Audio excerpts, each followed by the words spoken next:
California woke up again to the sound of engines and ambition. The woman everyone whispered about was back on the headlines. She wasn't slowing down. She was shifting into another gear. They said she had it all, but she wanted something that couldn't be bought. The thrill of acceleration became her addiction. She had conquered boardrooms. Now she was conquering racetracks. Her Ferrari's roar echoed through the California canyons like victory music. Every turn, every mile was another reminder of how far she had come. She was no longer just a billionaire, she was a phenomenon. At dawn, she arrived at a private track near Malibu. Her convoy looked like a supercar museum in motion. Red, black, silver, every car gleamed under golden sunlight. The staff whispered, "She's testing her limits again."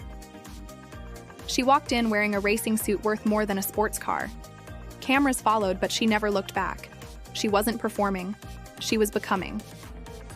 A McLaren Senna stood waiting, aggressive, sleek, impatient. Her fingers brushed the carbon fiber door like greeting an old friend. The engine started with a growl that felt alive. She wasn't chasing speed, she was chasing mastery. The track fell silent as her car sliced through the air. In that moment, money meant nothing, only motion mattered. The world blurred, but her focus sharpened. Each lap faster than the last, each turn smoother, bolder. The billionaire who once feared failure now flirted with danger. Speed became her language and the road her diary.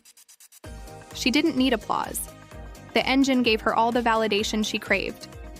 After hours, she stopped, stepped out, and smiled. Sweat and pride mixed. Reporters asked for a quote. She simply said, "Keep driving." That night, she held a secret auction in her mansion. Rare hypercars changed hands for millions under chandeliers. She sold some, bought others. Her empire evolved with every decision. The walls displayed paintings of her cars like holy relics.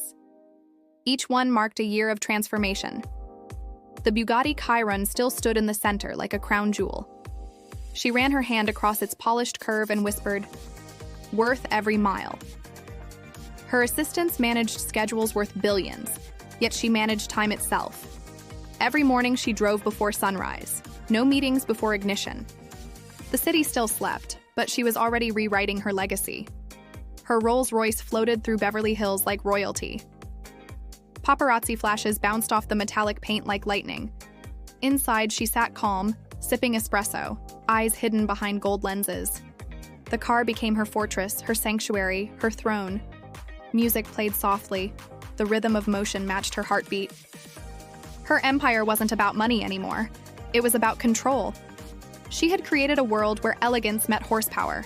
The cars weren't trophies, they were teachers. The Ferrari taught her fire. The Rolls taught her grace. The McLaren taught her risk. The Bugatti taught her patience. Even her Tesla taught her silence. She began collecting stories, not just engines. A single mom once thanked her for a startup investment that changed her life. The woman smiled and said, "Everyone deserves a green light." Her business empire now stretched across continents. From luxury cars to clean tech, she fueled both speed and sustainability. She sponsored young engineers who dreamed as she once did. People called her the Queen of Acceleration, but she preferred the title, Builder of Roads.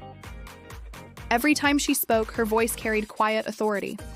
She didn't motivate, she demonstrated. The world watched her life unfold like a cinematic series. Forbes named her among the most powerful women alive. But the headlines never captured her true philosophy. She believed wealth meant movement, not possession. To stop was to disappear. So she kept driving, even when there was nowhere left to go. One morning, she flew to Italy unannounced.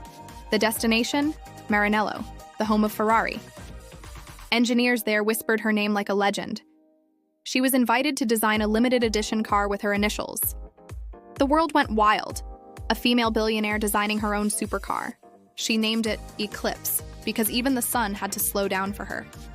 The launch day looked like a royal ceremony. Cameras flashed as she unveiled the sleek silver beast. The audience gasped at its lines, fast even while standing still.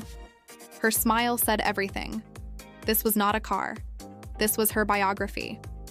Within hours, all 25 units sold out. Buyers from Dubai to Monaco begged for signatures. She declined politely. The road was calling again. That evening, she drove alone along the Italian coast. The setting sun turned the sea gold and her car into light. She whispered to herself, "This is what freedom sounds like." Back in California, the world waited for her next move, but she was already planning the next impossible thing. They said she had achieved everything. She said, not yet. Success wasn't her finish line, it was her fuel. Her reflection in the mirror wasn't pride, it was persistence. The engines rested, but her drive never did. In the end, she didn't chase luxury, she became it. And as night fell, California listened once more to the heartbeat of her empire.